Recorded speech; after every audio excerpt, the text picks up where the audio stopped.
kailangan ka na naman, no? Ang galing mo naman, Kuya Poklong. Paano mo nahulaan? Lumalapit ka lang naman sa akin pag may kailangan ka eh. Wala nang intro-intro, Kuya Poklong. Pautang ako 200. Sabi ko na eh. Hindi na, Kuya Poklong. Pautang naman ako 200. Kulang kasi yung pera ko. Ay, hindi. Wala akong 200. Kahit sunugin mo ako rito, hindi ako mangangamoy piso. Di ba, Kuya Poklong? Sabi nila matalino ka daw. Ano nagsabi? Tama! Matalino nga ako. Sige, ganito, Kuya Poklong. Kapag nahulaan mo yung papahula ko sa'yo, bibigyan kita ng 500. Bibigyan mo akong 500? Nangungutang ka nga ng 200 sa akin? Oo, meron akong pera, kaya lang, kulang nga lang 200. Kapag nahulaan mo yung papahula ko sa'yo, bibigyan kita ng 500. Pero pag hindi mo nahulaan, bibigyan mo ako ng 100. O, kita mo na, laki ng lamang nun Oo nga no. 100 ko, tatama ng 500? Aba, lamang na lamang ako O sige, call! Sige, unang tanong. Paano mo malalaman kung babae o lalaki yung nasa banyo?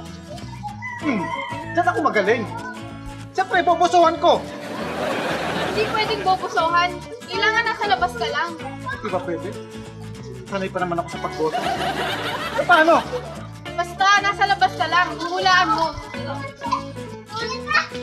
Sa tsinelas? Wala nga tsinelas eh. Wala din tsinelas. Ganito yung mukha. Pag babae, matagal maligo. Meron din lalaking matagal maligo. Kapagay, ako nga 2 oras sa banyo eh. Ang hirap. Paano ba? Ano pa? Di hintayin mong lumabas. Oo nga no.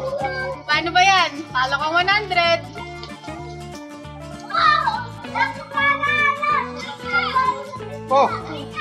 Pero yung susunod na papahula mo, siguradong mahulaan ko na yan. Easy 500. Sige, ito yung pangalawa. Paano bumili ng gitara yung pipe? Tama. Easy 500. Teka, hindi pa yun yung tanong. Warm up pa lang yun. Ito pa yung tanong. Oo. Ito yung tanong. Paano naman bumili ng gitara yung bulag? Bulag, bibili ng gitara. Mali. Diba? Ganito, alam ko na. Mali pa din. Para ka nagbabati ng itlogin. Uy, dito na yung bata dito. Ano ba, kasali ka ba sa video? Hello!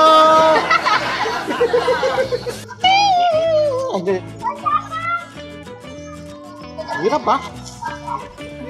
Mali pa rin. Mali nga.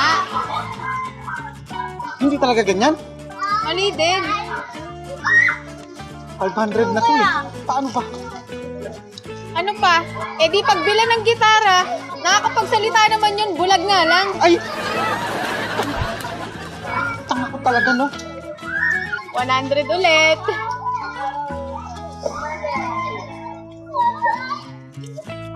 Paano, Kuya Poklong? Matalino mo talaga. Pero may kasabihan nga tayo, matalino man ang matching na paglalamangan din.